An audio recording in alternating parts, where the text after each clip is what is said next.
Hello and अस्सलाम वालेकुम to everyone, welcome back to paradise academy. So प्यारे दोस्तों, हम पढ़ने जा रहे हैं प्रोबेबिलिटी।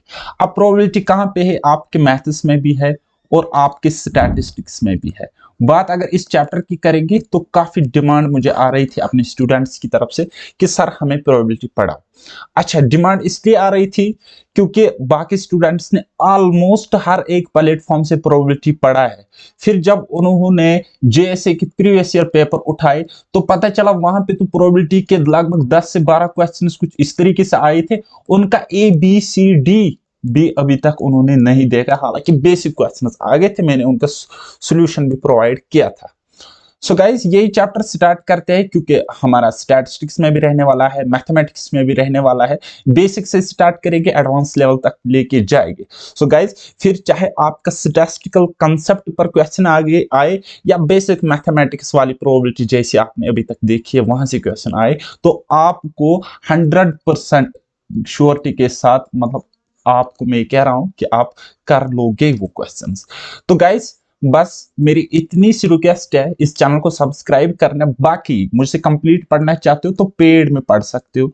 तो उसके लिए क्या करना है, मेरी एप्लीकेशन है पैराडाइज एकेडमी, उसको डाउनलोड करो। अभी वहां पे ऑफर भी चल रहे हैं तो आप वहां पे इनरोल हो सकते हो और 20 मार्क्स यानी कि मैथमेटिक्स एंड स्टैटिस्टिक्स के 20 मार्क्स आप वहां पे सिक्योर कर सकते हो। फिर भी अगर नहीं पढ़ना चाहते तो कोई मसला नहीं, क्रैश कोर्स कंप्लीट पिछला भी है और आगे भी आएगा, इसी चैनल पे आएगा।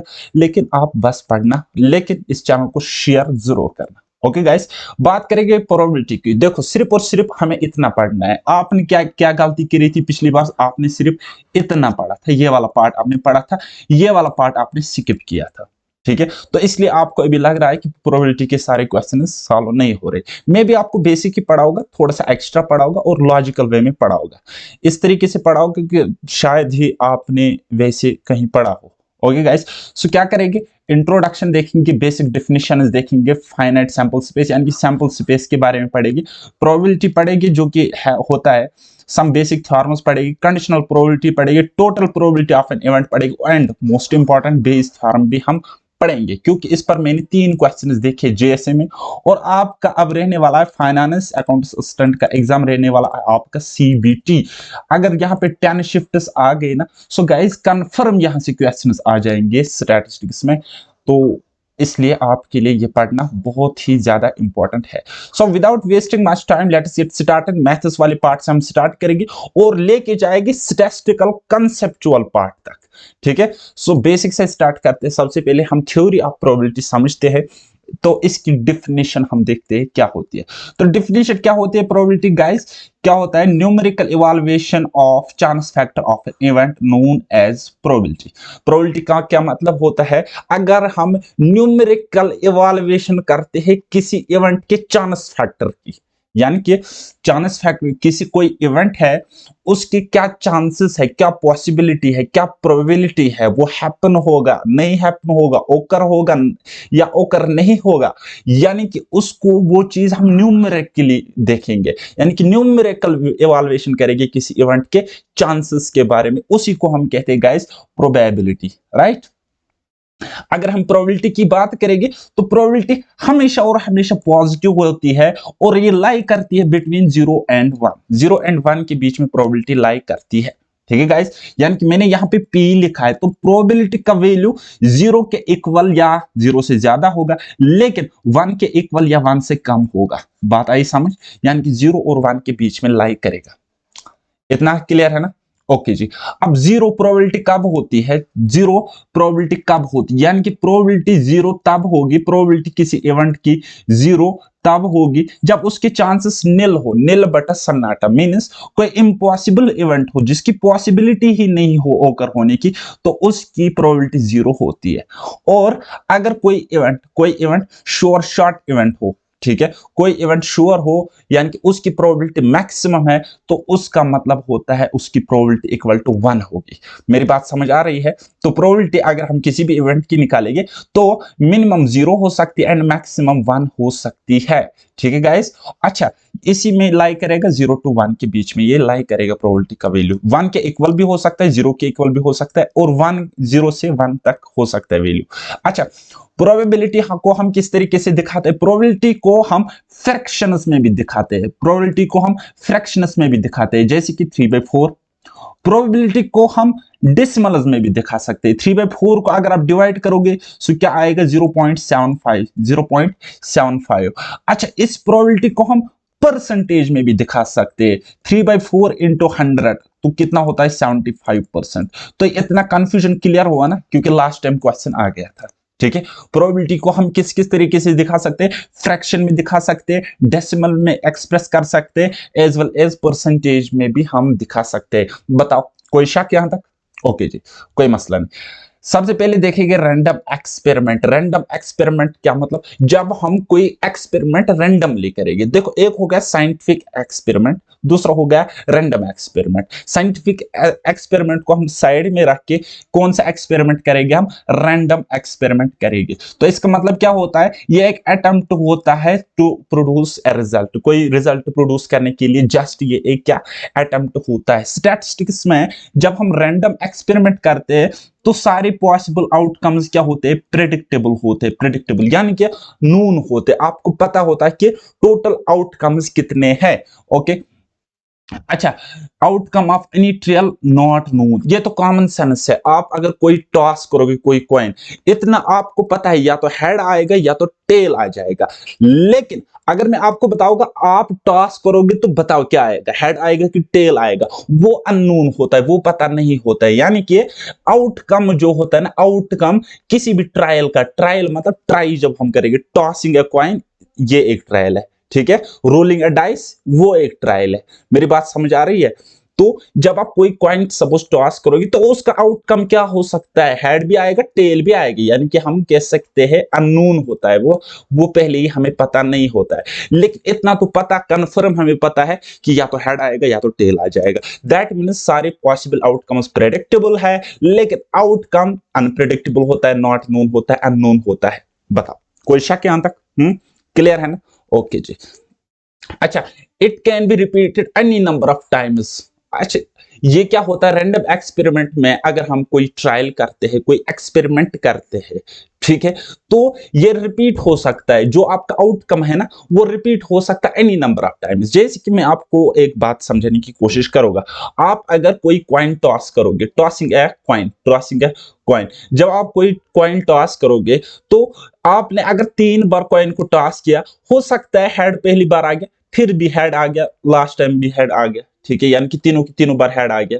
ठीक है, सपोज पहली बार टेल आ गया, फिर हेड आया, फिर हेड आया, सपोज टेल आया, टेल आया, टेल आया, ठीक है, यानी कि रिपीट भी ये किसी भी times, any number of times ये रिपीट होता है। इतना आपने समझा ना? हालांकि अभी समझाने की जरूरत नहीं है, मैं अभी आपको बेसिक से स्टार्ट कर रहा हूं। अगर आपको ये चीजें समझ नहीं भी आ रही है तो मत समझो, कोई मसला नहीं, मैं आपको बोलता हूं मत समझो, गारंटी, ठीक है, समझाने की गारंटी मेरी है। क्योंकि जैसे ही हम इसका बेसिक्स क्लियर करेंगे, बेसिक्स इन द सेंस, जब मैं आपको बेसिक्स पढ़ाऊंगा तो 90% प्रीवियस ईयर क्वेश्चन सॉल्व हो जाएगी, 90%, ठीक है। और जब मैं स्टैटिस्टिक्स वाला पार्ट पढ़ाऊंगा प्रोबेबिलिटी का, तब जाके ये वाला पार्ट भी, रिमेनिंग पार्ट और सारी डेफिनेशंस आपको क्लियर हो जाएगी लॉजिकल वे में। अच्छा, चलिए जी, समझते हैं सैंपल स्पेस क्या होता है। सैंपल स्पेस क्या होता है? ये सेट होता है सारे पॉसिबल आउटकम्स का, ठीक है। ओके, मैं आपको एक example, take an example here. मैं आपको बताऊंगा कोई कॉइन को हम टॉस करेंगे। अगर हमने किसी कॉइन को टॉस किया तो वहां पे क्या होगा? वहां पे क्या आ सकता है? या तो हेड आएगा या तो टेल आएगा। बताओ, या तो हेड आ सकता है या तो टेल आ सकता है। यानी कि यहाँ पे पॉसिबल आउटकम्स कितने हैं? सिर्फ और सिर्फ 2 है ना। तो वही हमें, ये जो मैंने बनाया ना, यहाँ पे आपको दिख रहा है कि ऑल पॉसिबल आउटकम्स मैंने इन कर्ली ब्रेसेस के अंदर, कर्ली ब्रैकेट्स के अंदर रखा। तो ये क्या हमें एक सेट की तरह दिख रहा है ना। तो वही होता है, ये सारे पॉसिबल आउटकम्स का जो सेट होता है उसी को हम सैंपल स्पेस कहते हैं, और उसको हम एस से डिनोट करते हैं। बताओ, कोई शक? Next, finite number of elements. यहाँ पे नंबर ऑफ एलिमेंट्स क्या होते हैं, फाइनाइट होते हैं, यानी कि वो इनफिनाइट नहीं होते। मेरी बात समझ आ रही है। हालांकि स्टैटिस्टिक्स में एक कंसेप्ट ऐसा है कि वहां पे total number of outcomes infinite होते हैं या अननोन होते हैं, यानी कि बेस वैल्यू आपको पता ही नहीं होता, फिर भी आपसे प्रोबेबिलिटी निकालने को कहते हैं। ठीक है, खैर वो हो गई स्टैटिस्टिक्स की बात। हम तो मैथमेटिक्स अभी मतलब स्टैटिस्टिक्स और मैथ्स को एक साथ धीरे धीरे स्टार्ट कर रहे हैं। तो फिलहाल आप याद रखो कि यहाँ पे फाइनाइट नंबर ऑफ एलिमेंट्स होते हैं, तो उसको अगर किसी सैंपल स्पेस में फाइनाइट नंबर ऑफ एलिमेंट्स है तो उसको हम फाइनाइट सैंपल स्पेस कहेंगे। अब अगर इनफिनाइट है, इनफिनाइट कहां पे होते हैं, स्टैटिस्टिक्स के केस में। स्टैटिस्टिक्स में एक अप्रोच है, एक कंसेप्ट है, वहां पे नंबर ऑफ एलिमेंट्स इनफिनाइट होते हैं। मेरी बात समझ आ रही है, वहां पे नंबर ऑफ एलिमेंट्स इनफिनाइट होते। और अभी तक आपने प्रोबेबिलिटी पढ़ी है, अगर मैं आपको कोई ऐसा क्वेश्चन दूं जहां पे टोटल नंबर ऑफ आउटकम्स पता ही ना हो, तो आप प्रोबेबिलिटी कैसे निकालोगे बताओ, क्योंकि आपने वो पढ़ा नहीं है। ठीक है, लेकिन ये चीज एग्जिस्ट करती है, मैथ्स में नहीं बल्कि स्टैट्स में मैंने देखी है, तो एग्जिस्ट करती है। तो अगर कोई सैंपल स्पेस है तो उसमें इनफिनाइट नंबर ऑफ एलिमेंट्स है, तो उसको हम कहेंगे इनफिनाइट सैंपल स्पेस। वहीं पे अगर कोई सैंपल स्पेस है उसमें काउंटेबल नंबर ऑफ एलिमेंट्स है, तो उसको हम कहेंगे countable sample space. Okay guys, getting my point. Next, अगर हमने कोई कॉइन को दो बार टॉस किया, दो बार हमने किसी कॉइन को टॉस किया, तो हमें क्या क्या आउटकम्स मिल सकते हैं, या तो दो बार हेड मिलेगा, या पहली बार हेड दूसरी बार टेल, या फिर पहली बार टेल दूसरी बार हेड, या फिर दोनों बार आपको टेल मिल जाएगा। तो सिर्फ और सिर्फ इतने ही पॉसिबल आउटकम्स है ना, इतनी ही पॉसिबिलिटी है ना, इतने ही पॉसिबल आउटकम्स है, तो इसको हम कहेंगे सैंपल स्पेस। बात आई समझ।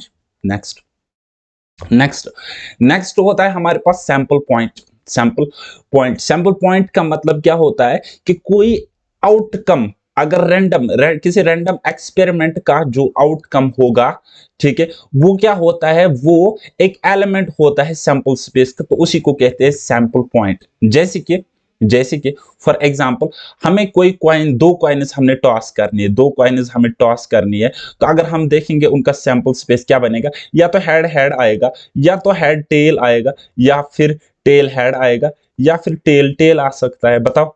ठीक है, अब अगर ये आपका आउटकम है तो इसको हम कहते हैं, ये क्या है, सैंपल पॉइंट है, सैंपल पॉइंट है। ठीक है, समझ में आ रही है मेरी बात। यानी कि ये सैंपल पॉइंट, ये तो आउटकम है, सपोज दिस इज आउटकम, पहली बार हेड आ गया, दूसरी बार टेल आ गया, लेकिन ये जो आउटकम है ये क्या है, ये तो एक मतलब हम कहेंगे एक एलिमेंट है ना सैंपल स्पेस का, ये तो पूरा सैंपल स्पेस है, इसका एक एलिमेंट है, उसको हम कहते हैं बेटा sample point. Are you getting my point. थोड़ा सा जल्दी में इसलिए पढ़ा रहा हूं क्योंकि ये बेसिक चीजें है, ज्यादा रिलेवेंट नहीं है, इनको अभी समझना। ओके ओके जी। Point number 4, uncountable sample space. Uncountable sample space यानी कि एक ऐसा सैंपल स्पेस जिसके एलिमेंट्स हम काउंट ही नहीं कर सकते हैं। ठीक है, मेरी बात समझ आ रही है। जैसे कि एक example, in the experiment of observing the life time of any individual the sample space is. ठीक है, यह है लाइफ टाइम किसी इंडिविजुअल का। अब आपको कैसे पता है कि ये कितने टाइम जिंदा रह सकता है ना। तो एक मिनट फोन आ रहा है। ओके जी, तो उसके बाद हम देखते हैं इवेंट क्या होता है कि कोई भी सबसेट ऑफ सैंपल स्पेस का कोई भी सबसेट होगा, यानी कि आउटकम होगा, तो उसको हम इवेंट कहेंगे। जैसे कि the event that the families have one boy, तो इनको हम इवेंट कहेंगे। कोई फैमिली है, ठीक है, तो वहां पे बॉय हो सकता है, गर्ल हो सकता है, बॉय गर्ल भी हो सकती है। ठीक है, ओके जी, यानी कि हम बॉय, कोई एक ही बॉय होगा, दो अगर होंगे बॉय गर्ल हो सकते हैं, दो बॉयज भी हो सकते हैं। ठीक है, या पहले बॉय बाद में गर्ल, या पहले गर्ल बाद में बॉय भी हो सकता है। तो अगर हम कोई भी इसमें सेट लेंगे, कोई भी सबसेट ले, एक एलिमेंट लेंगे, तो वो क्या होगा, वो सबसेट होगा सैंपल स्पेस का। लेट सपोज हमने यहाँ पे बॉय लिया, बी लिया, तो इतना आपको दिख रहा है ना, बी हमने लिया, ये एक एलिमेंट है किसका, सैंपल स्पेस का। इतना आपने समझा, नहीं समझा कोई मसला नहीं है, देखेंगे आगे समझ आ जाएगा। उसके बाद नेक्स्ट होता है हमारे पास म्यूचुअली एक्सक्लूसिव इवेंट्स। ये दो कंसेप्ट से basically, mutually exclusive event and दूसरा होता है हमारे पास इंडिपेंडेंट इवेंट। तो इसमें बच्चों को बहुत ज्यादा कंफ्यूजन होता है, तो अभी तक कंफ्यूजन क्लियर भी नहीं हुआ है उनका। तो समझो, सबसे पहले मैं आपको बताऊंगा म्यूचुअली एक्सक्लूसिव इवेंट्स क्या होते हैं। अगर आपके पास दो इवेंट्स है, अगर आपके पास दो इवेंट्स है। तो पहले इवेंट के ओकरेंस से या नॉन ओकरेंस से दूसरे इवेंट पर वो मतलब पहला इवेंट अगर ओकर होगा तो दूसरा इवेंट ओकर नहीं हो सकता, या पहला इवेंट ओकर नहीं हुआ तो दूसरा इवेंट ओकर होगा। जैसे कि एग्जांपल में आपको बताऊंगा, हमने कोई कॉइन टॉस करनी है, हमने कोई कॉइन टॉस करनी है। अब कॉइन के दो साइड्स होते हैं, क्या होता है, हेड होता है या टेल होता है, बताओ। अब अगर यहाँ पे हेड आ जाएगा तो टेल नहीं आ जाएगा, अब अगर टेल आएगा तो हेड नहीं आ सकता, ठीक है। अब आप कहोगे, सोचोगे, हाँ सर वो तो कॉइन तो खड़ी भी रहती है ना ऐसे, तो उस केस में नहीं, वो लॉजिक यहाँ पे बिल्कुल भी नहीं चलेगा, बकवास लॉजिक है, ठीक है। दोनों इवेंट्स एक साथ यहाँ पे ओकर नहीं हो सकते, दो में एक होगा। अच्छा, जैसे ही हेड ओकर हुआ तो टेल के ओकर होने के चांसेस खत्म, ठीक है। और जैसे ही टेल ओकर होगा तो हेड ओकर हो ही नहीं सकता। तो बताओ, तो वही यहाँ पे डेफिनेशन लिखी है मैंने, जैसे कि आप देख सकते हो कि two or more events are said to be mutually exclusive. वो तब म्यूचुअली एक्सक्लूसिव होते हैं, म्यूचुअली मतलब एक दूसरे के साथ बाहमी तौर पर। म्यूचुअली एक्सक्लूसिव कब होते हैं, when the occurrence of any one event excludes the occurrence of other event. जब किसी एक इवेंट की occurrence से दूसरे इवेंट की occurrence खत्म हो जाती है, एक्सक्लूड करता है, यानी कि happening of one event excludes the happening of other event, ऐसे भी आप कह सकते हो, बोल सकते हो। Okay, so mutually exclusive events can not ओकर साइमल्टेनियसली, एक साथ ये कभी भी ओकर नहीं हो सकते। जैसे कि मैंने यहाँ पे एग्जांपल ली है, A and B are disjoint. यहाँ पे सेट दो मैंने लिखे है, सेट ए इसके एलिमेंट्स 1 2 3, सेट बी उसके एलिमेंट्स 4 5 6।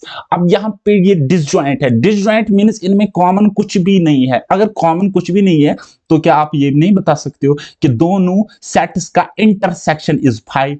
इंटरसेक्शन 0 होगा, कुछ भी नहीं होगा, नल होगा, वाइड होगा, बिल्कुल बता सकते हो। अच्छा, फिर भी समझ नहीं आया, छोड़ दो, अभी समझ जाओगे। चलिए जी, अप्रोच अगर हम देखेंगे प्रोबेबिलिटी के क्या क्या होते हैं, तो अप्रोचेस बहुत सारे हैं। मैथमेटिकल, क्लासिकल या प्रियोरी अप्रोच है, उसके अलावा एक्सोमेटिक अप्रोच है, स्टैटिस्टिकल अप्रोच है, उसके अलावा भी बहुत सारे अप्रोच है। कुछ अप्रोच हम देखेंगे, बहुत सारे हम छोड़ देंगे, ठीक है।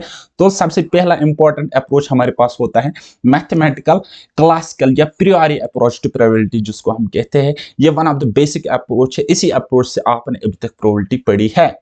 ओके गाइस, तो चलिए जी इसको हम समझते हैं। इसमें क्या होता है, प्रोबेबिलिटी अगर आपको किसी इवेंट की फाइंड आउट करनी होती है तो आप क्या करते हो कि आप देखते हो नंबर ऑफ एलिमेंट्स कितने फेवर में है उस इवेंट के कितने नंबर ऑफ एलिमेंट्स ऐसे जो कि उस इवेंट के फेवर में है, डिवाइड करते हो कि टोटल नंबर ऑफ एलिमेंट्स कितने हैं उस सैंपल स्पेस में। बात आई समझ? बिल्कुल भी नहीं आई, ठीक है ना।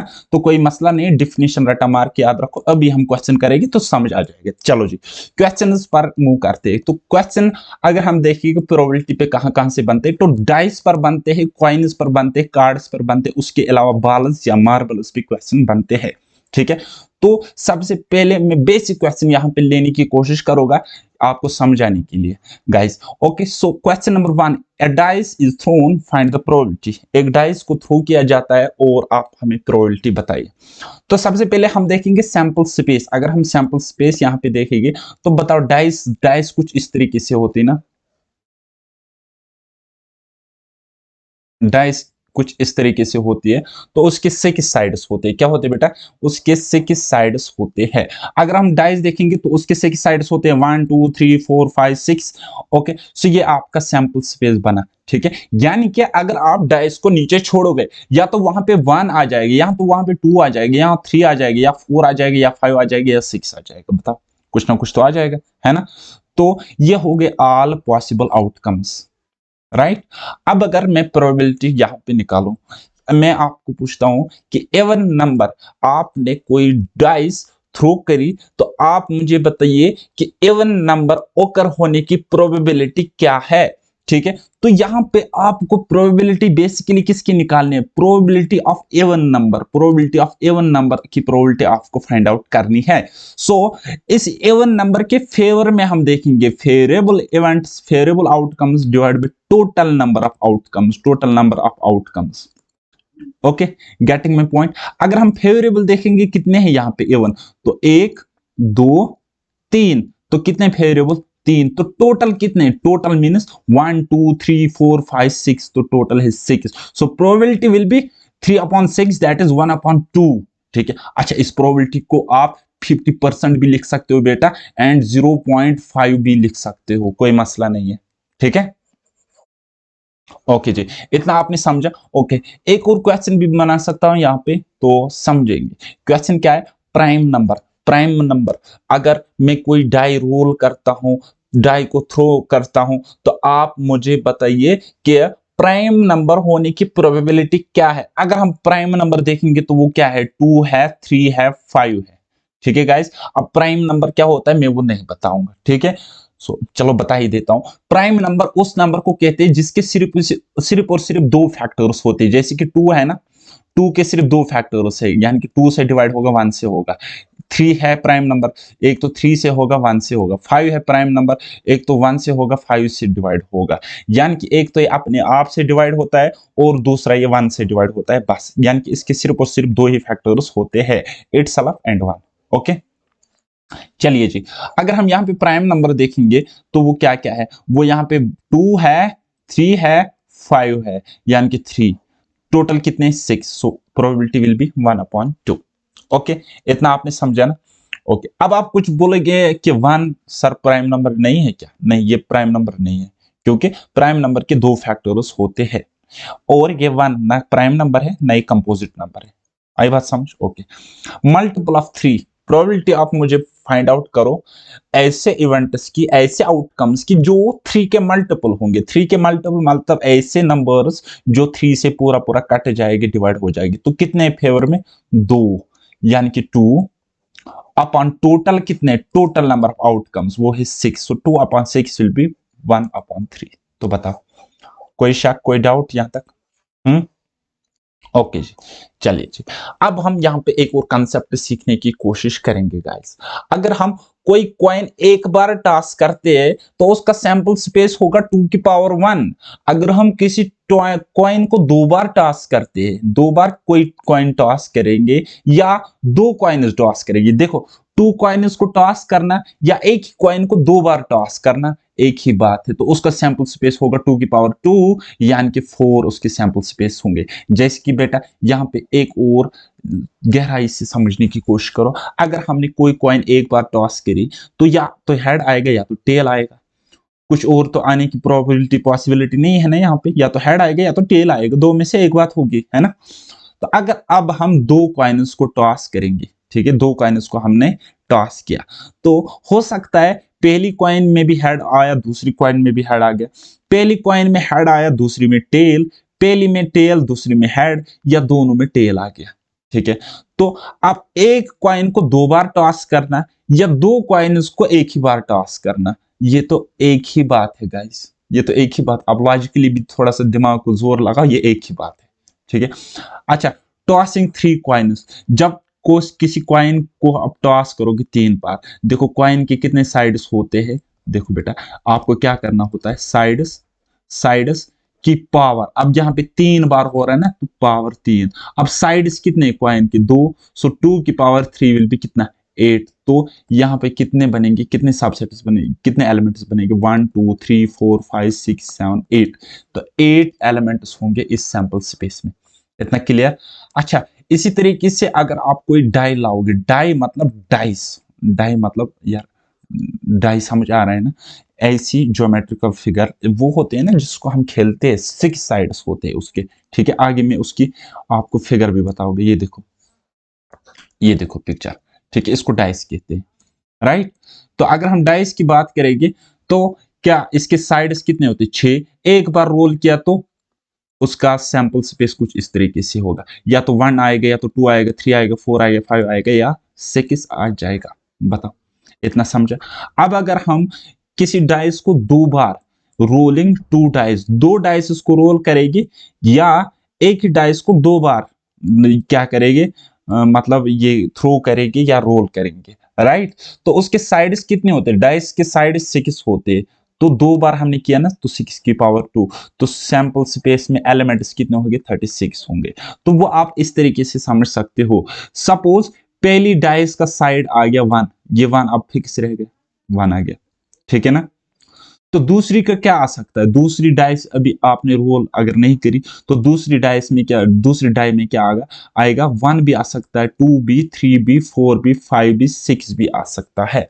ठीक है, तो इसी तरीके से आप अगर देखोगे तो टोटल यहाँ पे सैंपल पॉइंट्स कितने दिखेंगे, 36 दिख जाएंगे। कितने, 36 दिख जाएंगे। ओके, इतना समझा ना। इसी तरीके से अगर आप कार्ड्स की बात करेंगे, अगर हम यहाँ पे कार्ड्स की बात करेंगे तो कार्ड्स जिनका आप तुरुफ वगैरह खेलते होंगे या अगर खेला नहीं है तो देखा डेफिनेटली होंगे ऐसे कार्ड्स, तो कितने वो होते, वो टोटल 52 होते। कितने होते बेटा, 52 होते हैं। अब उसमें क्या होता है, हार्ट होता है, डायमंड होता है, स्पेड होता है, क्लब होता है। ठीक है, देखो गाइस, इसको कहते हैं पान, इसको कहते ईंट, इसको कहते हुक्म, इसको कहते चेरी। ठीक है, ये कुछ चैंपियन उसको पता होगा ये नाम, लेकिन आप इंग्लिश में याद रखो कि ये this is heart, this is diamond, this is spade, this is club. Okay guys.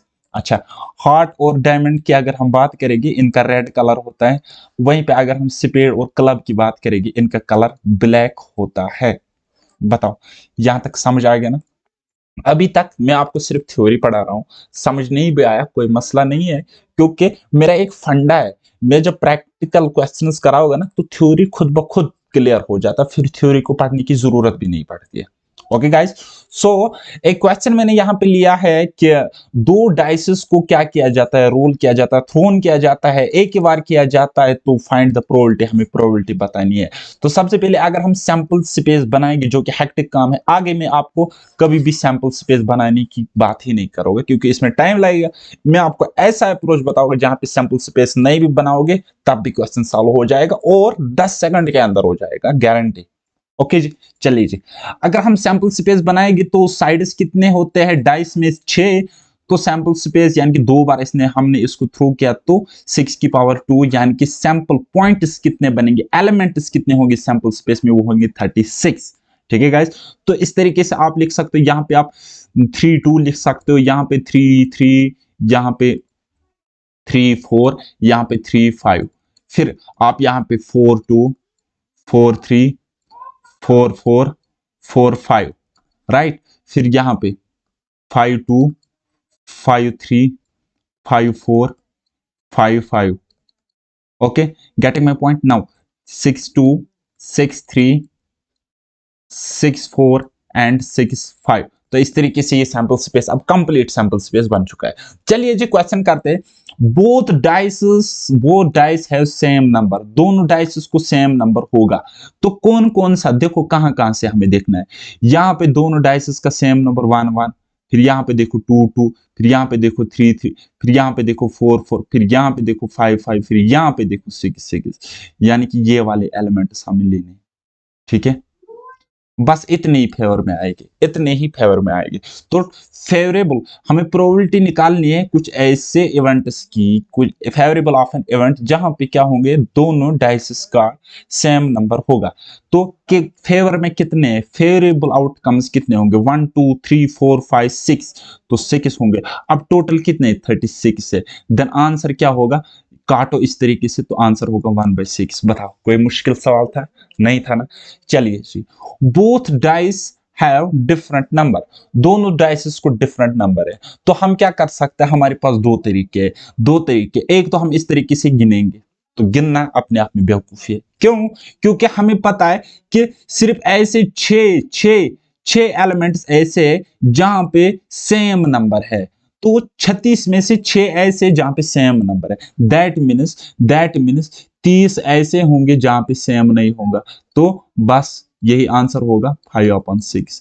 एक और आप अल्टरनेट अप्रोच है, एक और अल्टरनेट अप्रोच है, वो ये है कि 1 से आप सब्ट्रैक्ट करो 1/6, तो वो भी होगा 5/6। अब ये क्या कंसेप्ट है, 1 से मैंने क्यों सब्ट्रैक्ट किया, फिर से कभी मैं आपको बताऊंगा। ठीक है, फिलहाल आप याद रखो, रट्टा मार के याद रखो, प्रूफ के साथ मैं आपको बताऊंगा कि 1 से हम सब्ट्रैक्ट क्यों करते हैं। ओके जी, चलिए जी। नाउ क्वेश्चन नंबर 3 है हमारे पास, सम ऑफ डिजिट्स इज 9, यानी कि आपको कुछ ऐसे एलिमेंट्स लेने हैं जहां पे हम क्या करेंगे, उनके डिजिट्स का सम करेंगे और वो 9 हमें मिलना चाहिए, 9 हमें मिलना चाहिए।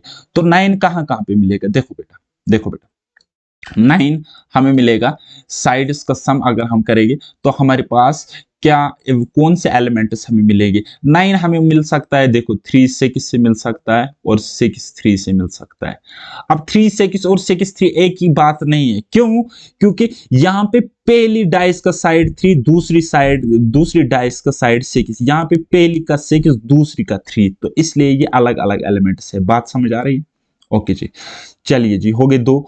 और क्या हो सकता है? देखो 4 5 हो सकता है और 5 4 भी हो सकता है, 5 4 भी हो सकता है। बस इतने ही आपको मिलेगी, इसके अलावा नहीं मिलेगी। अब कोई बोलेगा सर 2 7 हो सकता है, लेकिन 7 वाला साइड क्या होता है डाइस में? ये तो 6 तक ही होता है ना। तो हम यहाँ पे सिंपली बहुत बताएगी कि फेवर में कितने, इस चीज के फेवर में टोटल 4 एलिमेंट्स, कितने बेटा? 4 एलिमेंट्स, 4 टोटल कितने? 36। सो प्रोबेबिलिटी कितनी होगी? 1/9। ओके, समझ में आई ना मेरी बात? चलिए जी, एक क्वेश्चन सॉल्व करते हैं और बस हमारा कंसेप्ट यहाँ पे क्लियर होगा। लेकिन बात यहाँ पे खत्म नहीं हुई, क्योंकि इसी कंसेप्ट पर हार्ड क्वेश्चंस बनते हैं, लेकिन आज मैं आपको वो बिल्कुल भी नहीं दिखाऊंगा, क्योंकि मुझे आपको उससे पहले कॉम्बिनेशन का थोड़ा एप्लीकेशन बताना है कि किस तरीके से हम यूज करते हैं प्रोबेबिलिटी में। ओके, सो आज हम बेसिक बेसिक कंप्लीट करेंगे, यहाँ पे एक ही वीडियो में करेंगे। ओके जी, when a pair of when a pair of fair dice is rolled, what are the probabilities of getting the sum? ठीक है, कहता है अगर अगर कोई फेयर दो डाइसेस है, पेयर मतलब दो, पेयर मतलब दो होते हैं, दो डाइसेस को रोल किया जाता है और हमें प्रोबेबिलिटी बतानी है कि सम मिलता है 7, सम मिलता है 7। अच्छा, आप मुझे सैंपल स्पेस बताओ, ये है एक डाइस के साइड्स और ये है दूसरी डाइस की साइड्स, ठीक है ना? तो 7 कैसे कैसे बनेगा? देखो, या तो इस 1 से किससे बनेगा, या तो इस से किस 1 से बनेगा। तो कितने आ गई हमारे पास फेवरेबल? तो क्वेश्चन नंबर 1 है हमारे पास, प्रोबेबिलिटी हमें निकालनी 7 की, ठीक है? तो कितने आ गए हमारे पास? हमारे पास अगर हम देखेंगे, अगर हम एलिमेंट्स देखेंगे तो क्या आ जाएगा? 1 6 आ सकता है, 6 1 आ सकता है, ठीक है? फिर बताओ कैसे आ जाएगी? देखो गाइस, 2 5 आ सकता है, यहाँ पे देखो कहाँ कहाँ कहाँ गया 2 5, यहाँ पे 2 5 आ सकता है और 5 2 भी आ सकता है? फिर 3 7 आ सकता है, 4 3 भी आ सकता है, 4 3 7, 3 4 7, 6 1 और 1 6 भी आ सकता है। बताओ कितने हो गए टोटल? 1 2 3 4 5 6। अच्छा, आप ये चीजें ध्यान में रखो, कुछ इस तरीके से होता है, क्योंकि आगे आपको जरूरत आने वाली है ये चीजें, ये ट्रिक्स होती है बस, ठीक है? तो अब ये कितने हैं टोटल? फेवरेबल कितने हो गए टोटल? 1 2 3 4 5 6, कितने हो गए? 6 डिवाइड, टोटल कितने? टोटल है बेटा 36, टोटल है 36, है ना? इस तरीके से 6 6 6 12 6 18 6 24 6 30, 6 हो गए 36। बात आई समझ? तो आंसर कितना होगा? 6 से कैंसल आउट करो, 1/6। फिर दूसरा क्वेश्चन है 7 और 9, 7 और 9। क्वेश्चन नंबर 2 है हमारे पास, या पार्ट नंबर 7, क्या है? 7 और 9, 7 और 9, और है ना तो प्लस लगेगा, जहां पे एंड होगा वहां पे मल्टीप्लाई लगेगा। तो इसी तरीके से याद रखो, क्योंकि मैंने previous lecture number 2 based on permutation and combination मैंने आपको वहां पे पढ़ाया था। ओके गाइस, चलिए जी, पहले देखेंगे 7 कैसे कैसे बनेगा। तो कैसे कैसे बनेगा? ऐसे ऐसे बनेगा। तो फेवरेबल कितने? फेवर में कितने? 6 एलिमेंट्स, बताओ है कि नहीं? हाँ जी है। ओके, और क्या था? 9, 9 कैसे बनेगा? 9 देखो, 6 3 से किससे बनेगा? 4 5 से बनेगा, 5 4 से बनेगा, 6 3 से बनेगा, यानी कि 4, ठीक है? तो यहाँ पे अगर हम 7 की देखेंगे 6/36, अगर 4 की देखेंगे, इस यानी कि इस 9 की देखेंगे, सो 4/36। तो यहाँ पे एक ही लिख सकते हो आप कॉमन लेकर, 6 + 4/36। तो वो कितना हुआ? वो हुआ 10/36। 10/36 का मतलब होता है 5/18। 5/18 आपका आंसर है प्रोबेबिलिटी। अच्छा, मैथमेटिक्स की वे में मत लिखा करो इज इक्वल टू देयरफॉर, वो ये उतना टाइम नहीं होता है और खराब हो जाओगे वैसे। Okay, this is my personal suggestion, मानो या नहीं मानो। ओके, चलिए जो पार्ट नंबर तीसरा पार्ट देते हैं, देखते हैं पार्ट नंबर थर्ड क्या है? 7 और 9। अब 7 की हमें पता है 6/36 आता है। ओके, 12 की देखेंगे। अच्छा, 12 सिर्फ और सिर्फ इस एलिमेंट से बनेगा, यानी कि 1/36। तो वो कितना हुआ? हुआ 6 + 1 यानी कि 7, 7/36 आंसर। बताओ, कोई मसला नहीं होना चाहिए बस।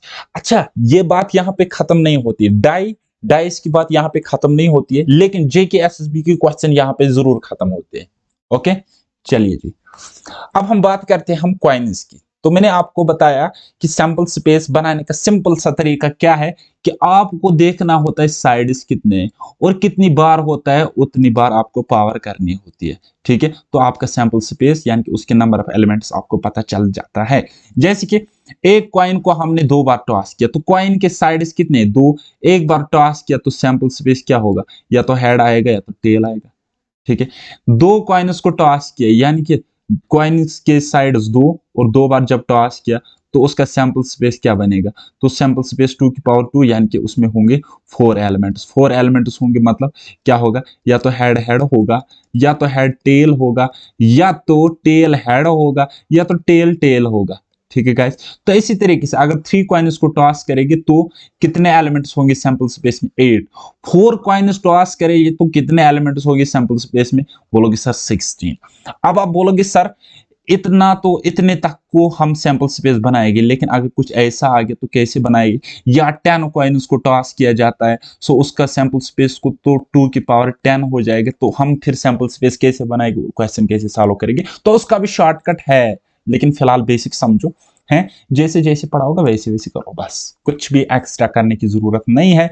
दिमाग तब लगा जब मैं आपको पढ़ाऊंगा, पढ़ाने के बाद कंप्लीट करोगा, फिर उसके बाद अपना दिमाग लगाना, तब तक दिमाग लगाना बिल्कुल गुनाह है, गलत है।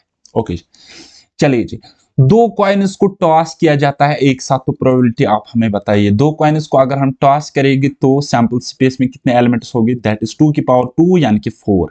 ठीक है, तो हमने सैंपल स्पेस कुछ इस तरीके से बनाया, कुछ इस तरीके से हमने सैंपल स्पेस बनाया। मैं आपको आगे कंसेप्ट बताऊंगा, वहां पे आपको सैंपल स्पेस बनाना ही नहीं है, बस सीधा क्वेश्चन सॉल्व करना है। वो तो लेकिन बाद में बताओगे, क्योंकि पहले हम समझेंगे क्या होता है। अच्छा, एट लीस्ट 1 हेड, यहाँ पे क्वेश्चन हमें पूछ रहा है एट लीस्ट 1 हेड। अभी आप अगर फाइनेंस का पेपर उठाओगे तो वहां पे इसी कंसेप्ट पर क्वेश्चन आ गए थे, लेकिन वहां पे 3 कॉइन्स टॉस हो रहे थे। ओके, यहाँ पे हमें बता रहा है एट लीस्ट 1 हेड यानी कि कम से कम एक हेड, यानी कि कम से कम एक हेड का मतलब ज्यादा से ज्यादा जितने हो उतने, लेकिन कम से कम एक होना चाहिए, कम से कम एक होना चाहिए। ज्यादा कितने भी हो चलेगा, लेकिन कम से कम एक होगा, अगर कोई नहीं होगा वो नहीं चलेगा। यानी कि फेवर में हमें ये भी आ जाएगा, ये भी आ जाएगा, ये भी आ जाएगा। सो 3 है फेवर में, तो टोटल कितने, 1 2 3 4, तो टोटल है, टोटल बेटा कितने हैं, 4। 4 है टोटल, तो 3/4 आंसर। बताओ, कोई शक। Almost, at most 1 head, at most 1 head यानी कि ज्यादा से ज्यादा एक हेड, ज्यादा से ज्यादा एक हेड, तो कम से कम कितना भी चलेगा। देखो बेटा, अगर आपके पास सैंपल स्पेस है head head, head tail, tail head, और टेल टेल। ओके, ये हमें बोल रहा है at most 1 head. At most मतलब ज्यादा से ज्यादा एक हेड, ज्यादा से ज्यादा एक हेड तो 1 2, और कम से कम कोई भी चलेगा। लेकिन ये बोलता है ज्यादा से ज्यादा 1 हेड, मीनस ज्यादा से ज्यादा बोल रहा है ना, यानी कि ये कट मार रहा है 1 पर, ये बोलता है बस इतना है, इससे ज्यादा नहीं, ज्यादा से ज्यादा मैक्सिमम 1 हेड, उससे ज्यादा नहीं चलेगा। यानी कि ये वाला हमारे फेवर में नहीं है। तो कितने फेवर में, टोटल 3, और टोटल कितने हैं कुल मिलाकर, फेवरेबल एंड अनफेवरेबल, तो बोलोगे सर 4। So 3/4 is probability.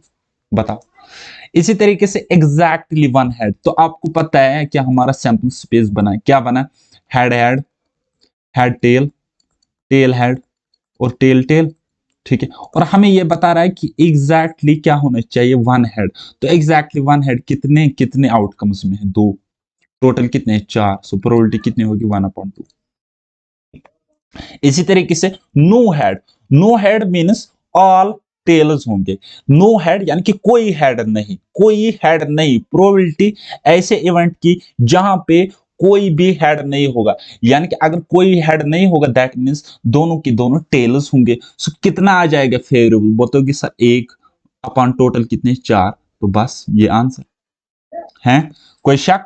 चलिए जी, इस क्वेश्चन को हम बनाने की कोशिश करेंगे। ऐसा ही क्वेश्चन जेके एसएसबी में आ गया था। अभी आप देखोगे दो दो तरीकों से मैं इस क्वेश्चन को सॉल्व करूंगा। ठीक है, दूसरा तरीका अगर आपको समझ में नहीं भी आता है तो उसको मैं अगले लेक्चर में समझाओगे और वो लेक्चर मोस्ट इंपॉर्टेंट रहने वाला है।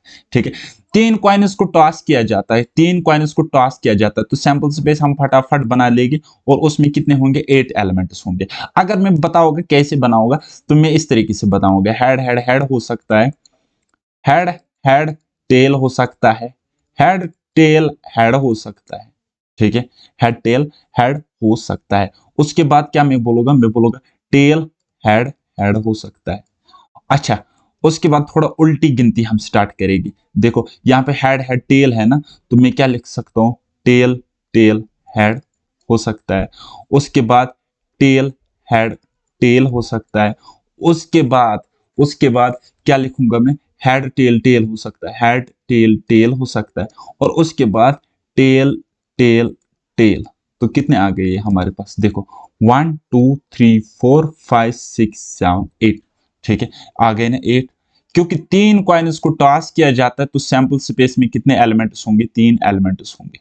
ओके, आपने इतना समझा ना, बहुत अच्छी बात है। अब हमें क्या बताता है, एग्जैक्टली वन हेड, प्रोबेबिलिटी जहां पे एग्जैक्टली वन हेड होगा, यानी कि प्रोबेबिलिटी किसी की जहां पे क्या होगा guys, exactly one head, exactly one head, exactly one head. तो बता, एग्जैक्टली वन हेड यानी कि ना एक हेड से कम ना एक हेड से ज्यादा, तो कितने ऐसे आपको मिलेगी, कितने, देखो बेटा 1 2 3, सिर्फ 3, और टोटल कितने हैं, 8। बस आंसर 3/8।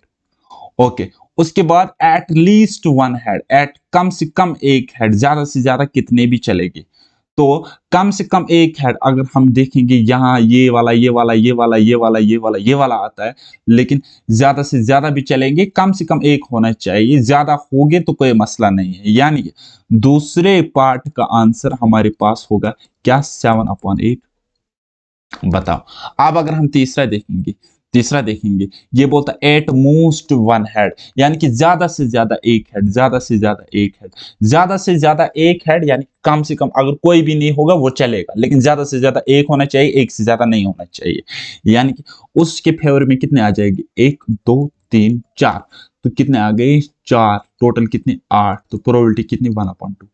ठीक है, ये हो गया ये वाला। लेकिन आपको लगा होगा सर आपने तो सैंपल स्पेस बनाया, क्या पता हम बनाएंगे नहीं बनाएंगे। और अगर क्वेश्चन में ऐसे आ गया कि यहाँ पे 10 कॉइन्स टॉस किए गए, फिर तो सैंपल स्पेस बहुत मुश्किल हो जाएगा, एंड लिटरली मैं भी फिर सैंपल स्पेस नहीं बना सकता उसका। बात आई समझ। तो तरीके तो और भी है ना गाइस, तरीके और भी है। वो हम क्या करते हैं, कॉम्बिनेशन का यूज करते हैं। चलो दिखा ही देता हूँ, एक बारी में आपको दिखा ही देता हूँ। ठीक है, तो देखो गाइस, 3 कॉइन्स को टॉस करते हैं ना, यानी कि हमें 3 में से सिलेक्शन करना है, और किसका सिलेक्शन करना, उसका मतलब होता है आर। यानी कि हम लिखते हैं कॉम्बिनेशन के केस में NCR लिखते हैं ना, तो हम बोलते हैं आर एलिमेंट्स की सिलेक्शन करानी होती है आउट ऑफ N एलिमेंट्स। इस तरीके से हम सोचते हैं। तो हमें बोलता है exactly one head, exactly one head का मतलब 3 कॉइन्स टॉस करेगी तो एग्जैक्टली एक हेड आ जाएगा। सो 3C1 क्या होता है गाइज, मैंने आपको बताया 3C1 क्या होगा, 3C1 तो 3 ही होगा ना, या आप करो बेसिक से 3 factorial divide by R factorial into N-R factorial, यानी कि या ट्रिक से भी कर सकते हो, जो कि मैंने आपको बोला 3 इंटू 2, अरे 3C1 3 होता है, फार्मूला से भी प्रूव कर लो, 3 factorial divide by R factorial यानी कि 1 फैक्टोरियल इंटू N-R यानी कि 3 - 1 यानी कि 2 फैक्टोरियल। अब देखो 3 factorial 3 into 2 factorial divided by ये 1 फैक्टोरियल 1 ही होता है, और 2 फैक्टोरियल इसके साथ काट जाएगा, तो कितना 3/1 यानी कि 3 ही होता है। अब अगर आपको पता है 3C1 3 होता है तो इतनी मतलब लिखने की जरूरत नहीं थी। ठीक है, यानी कि फेवर में होंगे हमारे पास 3C1, 3C1 मीनस 3, ये क्या हो गया हमारे पास, फेवरेबल हो गए, फेवरेबल हो गए। और टोटल हमारे पास क्या है, टोटल 8, तो प्रोबेबिलिटी कितनी होगी गाइस, प्रोबेबिलिटी सिंपली 3/8 होगी। ठीक है, प्रोबेबिलिटी सिंपली 3/8 होगी, यानी कि आंसर कितना होगा, 3/8। इसी तरीके से दूसरा दूसरा दूसरा पार्ट क्या है, एट लीस्ट वन हेड, कम से कम एक हेड, ज्यादा से ज्यादा कितना भी चलेगा। देखो गाइस, ज्यादा से ज्यादा कितना होगा, 3 हेड्स होंगे, तो वो हम उसको 3C3 लिखेंगे। ठीक है, और क्या हो सकते हैं, 2 हेड्स भी हो सकते हैं। ओके, और क्या हो सकता है, वन हेड हो सकता है, ये बोलता है एटलीस्ट वन हेड, यानी कि 3C0 भी हो सकता है, लेकिन 3C1, 3C1, क्या 3C0 आ जाएगा? नहीं आ जाएगा। क्यों नहीं आ जाएगा? क्योंकि हमें कहता है एटलीस्ट वन हेड, कम से कम एक हेड होना चाहिए। तो गाइज ये आ जाएगा आपको फेवरेबल। अब आप मुझे बताओ 3C3 भी वन ही होता है, 3C2 भी वन ही होता है, और क्या 3C1, 3C1 भी 3 ही होता है। एक मिनट, एक मिनट, देखो 3C2 और 3C1 कितना होता है? ये 3 होता है, यानी कि यहां पर भी 3 आ जाएगा और यहां पर भी 3 आ जाएगा। ओके, और 3C1 क्या होता है? 3C3 क्या होता है? 3C3 1 होता है। तो आप प्रूव करके भी देख सकते हो। तो फेवरेबल कितने आ गए? अब टोटल 7, और टोटल कितने? 8। So answer should be 7/8। ठीक है। इसी तरीके से अगर आप देखोगे 8 मोस्ट वन हेड, तो इसका केस कुछ इस तरीके से बनेगा। क्या 8 मोस्ट ज्यादा से ज्यादा वन हेड, यानी कि कोई भी हेड नहीं होगा तो वो भी चलेगा, और एक हेड ज्यादा से ज्यादा यानी कि 3C1, तो कितना होगा वो गाइस? वो कितना होगा? अब 3C0 कितना होता है? 3C0 कितना होता है? तो आप बताओगे sir 3 factorial divide by 0 factorial into 3 - 0 यानी कि 3 का फैक्टोरियल, तो ये कितना आ जाएगा? 1 आ जाएगा। ठीक है। और 3C1, 3C1 कितना होता है? 3 होता है, यानी कि 1 + 3 कितना होता है? 4। और टोटल कितने? 8। तो प्रोबेबिलिटी कितनी बनी? 1/2।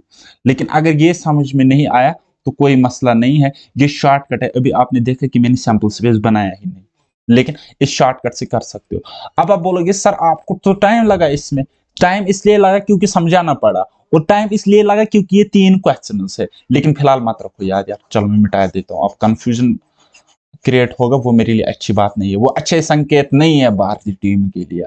आज वैसे भी मैच भी चल रहा है,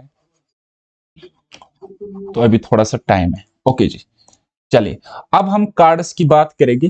तो कार्ड्स को हम यहाँ पे समझने की कोशिश करेंगे और क्वेश्चंस भी हम सॉल्व करेंगे। अच्छा, कार्ड्स के अगर हम कलर की बात करेंगे तो 2 कलर होते हैं, रेड एंड ब्लैक होता है। होता है कि नहीं होता है? बोलोगे सर होता है, बिल्कुल होता है। और जितने कार्ड्स रेड होंगे उतने कार्ड्स ब्लैक होंगे। टोटल 52 है, यानी कि 26 रेड होंगे, 26 ब्लैक होंगे। बताओ, इतना समझा? हाँ जी, समझ आ गया। अच्छा, फर्दर हम रेड को 2 कैटेगरी में देखते हैं। एक को हम कहते हैं डायमंड, उसके होते 13 कार्ड्स। एक को हम कहते हैं हार्ट, उसको होते 13 कार्ड्स।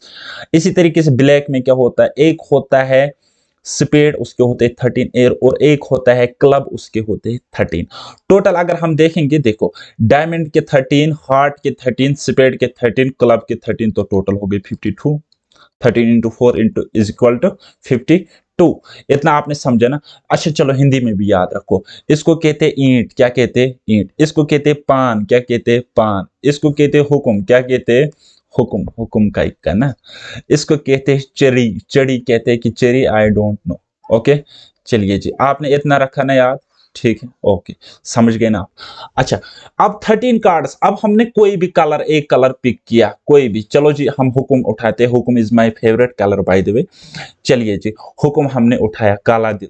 ओके, तो चलिए जी, इसमें अगर हम नंबर कार्ड्स देखेंगे तो क्या होता है? 1 2 3 4 5 6 7 8 9 10, 10 तक होते हैं नंबर कार्ड्स। कितने होते? 10 तक। अच्छा, ये 1 से नहीं होते, क्योंकि 1 के बदले होता है, उसको हम कहते हैं एस, उस पे ए लिखा हुआ होता है, उसको हम कहते हैं एस। क्या कहते हैं? एस। तो हिंदी में कहते हैं इक्का, क्या कहते हैं? इक्का। चलिए जी, अब अगर हम देखेंगे और फिर तो ये आ गए यहां तक 9 कार्ड्स, नंबर कार्ड्स आ गए 9। तो एक हो गया एस, हो गए 10। तो फिर 3 कौन कार्ड्स है? 3 कार्ड्स होते हैं जैक, क्वीन, किंग। ठीक है, जैक, क्वीन, किंग। अब ये जैक, इसको गुलाम कहते हैं। क्वीन, क्वीन मतलब क्वीन ही होती है, तो आपको पता है ना, बेगम। तो किंग, किंग हो गया बादशाह। ठीक है, किंग हो गया बादशाह। अच्छा, इन तीनों पर होते हैं फेसेस, तो इनको हम कहते हैं फेस कार्ड्स। क्या कहते हैं? Face cards. और अगर आप ये गेम वगैरह खेलते हो तो इन कार्ड्स की वैल्यू भी ज्यादा होती है। किंग, क्वीन और जैक की वैल्यू भी ज्यादा होती है, और एक गेम, 2-4 गेम्स ऐसे हैं जहां पे एस की वैल्यू सबसे ज्यादा होती है। ठीक है, सोचने वाली बात है, खेलने वाली बात है, लेकिन आपके लिए इंपॉर्टेंट नहीं है। ओके जी, चलिए अब अगर इन चारों कार्ड्स को हम उठाएंगे, एक कैटेगरी में बंद रखेंगे, जैक, क्वीन, किंग और एस को, तो उनको कहते हैं ऑनर कार्ड्स। क्या कहते हैं बेटा? ऑनर कार्ड्स कहते हैं। ओके, चलिए जी इस तरीके से समझेंगे। ओके, हर एक कलर में 13-13, ठीक है। देखो ब्लैक, ब्लैक और ब्लैक टोटल 26, लेकिन इसमें चेरी के है 13, इस स्पेड के है 13, इसी तरीके से डायमंड के है 13, और इस पान यानी कि हार्ट इसके है 13, यानी कि कुल मिलाकर 13 13 13 13 कितने हो गए टोटल 52। इतना आपने समझा ना? हाँ जी समझा। अब आप देखोगे हर एक, अच्छा तो कितने होते हैं टोटल बताओगे सर? टोटल होते हैं 52। ओके, सो हर एक कैटेगरी में 13 कार्ड्स आपको मिलते हैं, और आउट ऑफ दीज 13 आपको क्या क्या मिलता है ये देखो, ये देखो यहां से यहां तक ये हो गए नंबर कार्ड्स। क्या हो गए बेटा? नंबर कार्ड्स हो गए 2 से लेकर 10 तक। उसके बाद अगर हम देखेंगे this J and this Q and this के, तो इनको हम कहेंगे फेस कार्ड्स। तो फेस कार्ड्स हर एक कलर में 3 होते, तो कुल मिलाकर 3 3 3 3 कितने हो गए 12। तो फेस कार्ड्स कितने होंगे बेटा? 12 होंगे, 3 4 12। ओके, उसके बाद ऑनर कार्ड्स देखो गाइस, ये तीन मिलाकर और ये एक मिलाकर ये बनाता है ऑनर कार्ड। तो हर एक कैटेगरी में अब 4 4 आपको दिखेंगे, ऑनर कार्ड्स 4 4 दिखेंगे। तो टोटल ऑनर कार्ड्स कितने होंगे? टोटल ऑनर कार्ड्स आपके पास होंगे गाइस 16। कितने होंगे? 16। ओके, सो अभी तक आपने देखा कार्ड्स के केस में टोटल होते हैं 52। कलर्स की बात करेंगे तो 26 और कैटेगरी की बात करेंगे तो ईंट, चरी, पान, हुक्म है ना, 13 होते हैं। और हर 13 में क्या होता है? एक इक्का होता है, एक बादशाह होता है, एक बेगम होती है और एक गुलाम होता है। ठीक है, इतना आपने समझा ना? ओके जी, चलिए जी क्वेश्चन को सॉल्व करते हैं, और कार्ड्स को बिना देखे हम सॉल्व करते हैं। अगर आपने मेरा ये पिछला याद रखा, ठीक है, तो बस विजुअलाइजेशन करेंगे, इमेजिन करेंगे और क्वेश्चन को सॉल्व करेंगे। कहता है वन कार्ड ड्रॉन होता है रैंडमली, हम उसको ड्रा करते हैं out of 52 cards, find probability, हमें प्रोबेबिलिटी फाइंड करनी है। तो बोलते हैं द किंग, यानी कि कार्ड आपने ड्रा किया तो वो कार्ड किंग होगा, तो इसकी प्रोबेबिलिटी बताओ। तो किंग के फेवर में टोटल कितने होंगे? 4 होंगे, क्योंकि 4 ही तो मैक्सिमम हो सकते हैं किंग। ये देखो 1 2 3 4, तो किंग कितने हो सकते हैं टोटल? किंग टोटल हो सकते हैं 4 बेटा। कितने हो सकते हैं? किंग टोटल 4 ही हो सकते हैं, किंग टोटल 4 ही हो सकते हैं, राइट। सो 4 फेवरेबल, और टोटल कितने हैं? 52। टोटल मतलब नंबर वंबर कलर सब कुछ मिलाकर। सो प्रोबेबिलिटी विल बी 1/13, 1/13 ये प्रोबेबिलिटी होगी। अच्छा यहां से कुछ नोटिस किया? 1/13, 1 ऊपर 13 नीचे, यानी कि एक कलर में एक किंग होगा। अब एक कलर में तो एक कलर में नहीं, बल्कि एक कैटेगरी, टोटल 4 कैटेगरी आप दिख रहे हैं ना यहाँ पे कार्ड्स में, तो एक टाइप में एक ही किंग होगा। तो 1/13 हमें निकल के आ गया। ये याद रखने की बात है, कभी जरूरत आ जाएगी क्वेश्चन को जल्दी सॉल्व करने के लिए। ओके, ऑनर कार्ड कितने होते हैं? ऑनर कार्ड यानी कि आपको एक कार्ड आपने ड्रा किया, तो वो कार्ड ऑनर कार्ड हो सकता है, उसकी प्रोबेबिलिटी बताओ। तो ऑनर कार्ड हर एक टाइप में 4 होते, कुल मिलाकर 16 होते, तो प्रोबेबिलिटी विल बी 16/52। सो 4 से काटो तो वो कितना होगा? 4/13, 4/13। अच्छा देखो यहाँ पे 4/13 मिलाना, तो यहाँ पे नोटिस करो ना, ऑनर कार्ड देखो हर किसी में कितने होते ऑनर कार्ड? 1 2 3 4, 1 2 3 4 दिख रहे हैं ना, ये ऑनर कार्ड्स होते हैं। ओके, आपको दिख रहा है ना? थोड़ा मुझे देखो कैसे करना पड़ता है, क्या करूं, आपको समझ आना है, बेसिक लेक्चर है। चलिए जी, नंबर कार्ड्स कितने होंगे? नंबर कार्ड्स कितने होंगे? तो सिंपल सा फंडा करो, 1 माइनस ऑनर कार्ड्स सब्ट्रैक्ट करने 4/13, सो वो कितना होगा? 9/13, 9/13। अगर ऐसे नहीं आता है, फिर एक काम करो, हर एक कैटेगरी में कितने होते हैं नंबर कार्ड्स? बोलोगे सर 9, तो टोटल कितने होंगे चारों कैटेगरीज में? 36 होंगे। So probability will be 36/52, 52। तो कितना होगा? वो होगा 9/13। अब हर एक कलर में आप देखो नंबर कार्ड्स कितने हैं? 1 2 3 4 5 6 7 8 9। बात आई समझ? समझ में आया ना? मगज में आया ना? चलिए जी, स्पेड कार्ड्स यानी कि प्रोबेबिलिटी आपको बतानी है कि जो कार्ड आपने निकाला है वो स्पेड होगा, उसकी प्रोबेबिलिटी बताओ। तो स्पेड्स कितने हैं, स्पेड की कैटेगरी में देखो कितने टोटल 13 है। So probability will be 13 upon total is what 52। सो कितने होंगे 1/4 होगा, 1/4 होगा। अच्छा, इस तरीके से आप देखोगे कार्ड्स मल्टीपल ऑफ 3, यानी कि ऐसे कार्ड्स जो 3 के मल्टीपल में होंगे। तो आप देखो यहाँ पे देखो 3 का मल्टीपल आपको 3 खुद दिख रहा है, 6 दिख रहा है, 9 दिख रहा है। तो ये एक कैटेगरी में 3 आ गए, तो 4 कैटेगरी में होंगे 12, 4 टाइप्स में कितने होंगे 12। So probability should be 12/52। 4 से कैंसल आउट करोगे, सो 3/3 व्हाट 13, यानी कि हर 13 कार्ड्स में 3 कार्ड्स मल्टीपल ऑफ 3 होंगे। तो देखो हर 13, ये तो 13 कार्ड्स है ना, हर 13 कार्ड्स में मल्टीपल ऑफ 3 कार्ड्स होंगे। तो है ना। तो ये देखो, ये जस्ट विजुअलाइजेशन, इमेजिनेशन का गेम है और कुछ नहीं है। मैथमेटिक्स पूरा का पूरा मेरे ख्याल से इमेजिनेशन एंड विजुअलाइजेशन का गेम होता है। ओके, सो इधर किंग और जैक, या इधर और आ गया ना तो प्लस लगाएंगे। कैसे लगाएंगे मैंने परम्यूटेशन कॉम्बिनेशन के दूसरे लेक्चर में बताया है, ठीक है। तो इधर किंग होगा या जैक होगा। अच्छा, पहले किंग की निकालेगी तो क्या आ जाएगी 4/52। अब और जैक के फेवर में कितने कार्ड्स टोटल 4, तो टोटल कुल मिलाकर टोटल कार्ड्स कितने होंगे 52। सो इनको प्लस करेंगे यानी कि 8/52। सो 8/52 इज व्हाट, वो आपको मिल जाएगा बेटा 2/13। इस तरीके से आपने प्रोबेबिलिटी निकाली और आपको पता भी नहीं चला।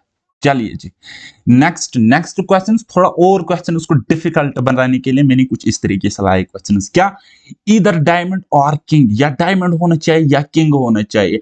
अब अगर हम डायमंड देखेंगे कुल मिलाकर कितने हैं, तो आप बोलोगे सर 13, तो 13/52 और है तो प्लस। और किंग कितने 1 2 3 4, लेकिन 4 हम नहीं लेंगे क्योंकि डायमंड में तो एक किंग हमारा हो गया ना इंक्लूड यहाँ पे, क्योंकि हमने वहां पे 13 लिया, फिर तो हमें 12 ही लेना था। हमने अब 13 लिया वहां पे, तो ये किंग चला गया डायमंड के साथ, तो रिमेनिंग किंग्स कितने रहे 3। तो प्रोबेबिलिटी कितनी होगी यहाँ पे, सो 3/52। ओके, सो अब यहाँ पे सॉल्व करो। अब बेस आपको सेम दिख रहा है ना, तो 52 लिखो। ऊपर आपको 13 + 3 कितना 16। सो 16/52, 4 से कैंसल आउट करो 4/13। आंसर बताओ, कितना आसान है ना, कितना आसान है। ओके जी, चलिए जी नेक्स्ट, डायमंड और किंग, या डायमंड होना चाहिए या किंग होना चाहिए या फिर ब्लैक कार्ड होना चाहिए। डायमंड होना चाहिए, किंग होना चाहिए या फिर ब्लैक कार्ड होना चाहिए। अब अगर हम डायमंड लेंगे तो उसमें एक किंग भी आ गया, एक किंग भी इसी के साथ मारा गया, ये देखो, ठीक है। यानी कि हमने लिखा 13/52 और है तो प्लस। और किंग कितने हैं टोटल 4 है, एक तो डायमंड के साथ चला गया तो बचे कितने 3/52। ओके जी, प्लस। और ब्लैक कार्ड्स कितने टोटल 26 टोटल। लेकिन किंग तो हमने लिया है ना अभी यहाँ पे, ये देखो किंग 2 तो हमने उड़ा के ले गए, ठीक है। तो किंग कितना बचेगा, 3 में से 2 गए, तो वहां पे कितना बचेगा अब, या ओह सॉरी मैं क्या कह रहा हूं, यानी कि ब्लैक कार्ड्स अब कितने रह गए, 2 किंग तो कम हो गए ना, तो ब्लैक कार्ड्स रह गए कुल मिलाकर 12 हो गए 24/52। अब बोलोगे सर ये फिर क्यों लिखा है, ये समझाने के लिए, क्योंकि डायमंड में 13 आएंगे, किंग में 4 आएंगे और ब्लैक में 26 आएंगे। लेकिन फिर तो ध्यान भी देना है ना कौन कहां पे इंक्लूड होता है। अब यहाँ पे 52 तो लिखो एक ही बार 52, कोई मसला नहीं है। और ऊपर क्या है 13, 3 और 24, तो कितने हो गए, कितने होते बताओ। 24 तो 12 हो गए, 36 2 हो गए, 36 से 4 हो गए 40। ओके जी, 16 तो 24 हो गए 40। Okay, so probability will be 10/13, ये आपका आंसर। ओके जी, चलिए ये क्वेश्चन आपसे अब होना चाहिए, कौन सा, डायमंड और क्वीन और रेड कार्ड, ठीक है। डायमंड अगर हम लेंगे तो ले लो 13 ही, ठीक है, 13/13/52। और क्वीन एक तो चला गया, सो 3/52। और प्लस रेड कार्ड में क्वीन 2 तो कम हो जाएगी ना अब, क्योंकि हमने क्वीन यहाँ पे एक उड़ा के ले गए, यहाँ पे 3 उड़ा के ले गए। क्वीन तो 4 ही थे, चारों को मैंने ले लिया। हाँ, खत्म, टाटा बाय बाय। तो क्वीन अब कम हो जाएगी रेड कार्ड्स में। रेड कार्ड्स में क्वीन 2 कम हो गई, टोटल 26 थे, अब 24 रहेंगे। अब 24 रहेंगे। ठीक है बेटा। तो इसका आंसर भी क्या आ जाएगा? आप जब सॉल्व करोगे तो इसका भी आंसर 10/13 आ जाएगा। Okay, next. नेक्स्ट बेटा, मैं आपको नेक्स्ट लेक्चर में बताऊंगा question is based on combination. तो question is based on combination में आपको पढ़ाऊंगा, और अभी तक के सारे क्वेश्चन सॉल्व, खत्म, टाटा बाय बाय हो जाएगा इसका। लेकिन आज मैंने आपको सिर्फ और सिर्फ इंट्रोडक्टरी लेक्चर बताया प्रोबेबिलिटी पर, और मुझे लगता है ज्यादा डीपली ज्यादा कुछ मैंने आपको बोला। गाइस, मैंने आपको सिर्फ इंट्रोडक्शन पढ़ाया, जितना मुझे पढ़ाना है उसका सिर्फ अभी तक मैंने 10% पढ़ाया, और ये 10% अगर आप इंप्लीमेंट करोगे, प्रीवियस ईयर क्वेश्चंस उठाओगे, देखो एक तो फाइनेंस का उठाओ, एक पिछले पंचायत का उठाओ, उसके अलावा आप जेएसए के पेपर उठाओ, उसके अलावा क्लास 4th के पेपर उठाओ, आपको पता चलेगा कि 70% क्वेश्चन सॉल्व हो जाएगी। 70% क्वेश्चन बेटा सॉल्व हो जाएंगे। अब ये 30% क्वेश्चन कौन से है? 30% क्वेश्चन थ्योरेटिकल बेस्ड है, और कुछ मिसलिनियस है, और कुछ स्टैटिस्टिकल कंसेप्चुअल बेस्ड क्वेश्चन है जो कि जेएसए में आए थे। तो उनको भी हम फोड़ देंगे, और हम अपनी प्रिपरेशन 0 से हीरो लेवल तक लेकर जाएंगे। हमारा टारगेट क्या है गाइस? 20/20 मार्क्स। सो गाइस, क्या करना है? चैनल को सब्सक्राइब करना, अपने फ्रेंड्स को भी बोलो, पेड में पढ़ना चाहते हो तो बहुत अच्छी बात है। ठीक है, और उसके अलावा अब मिलते हैं नेक्स्ट लेक्चर में। तब तक के लिए बाय बाय, टेक केयर, अल्लाह हाफिज, और मेहनत करते रहिए।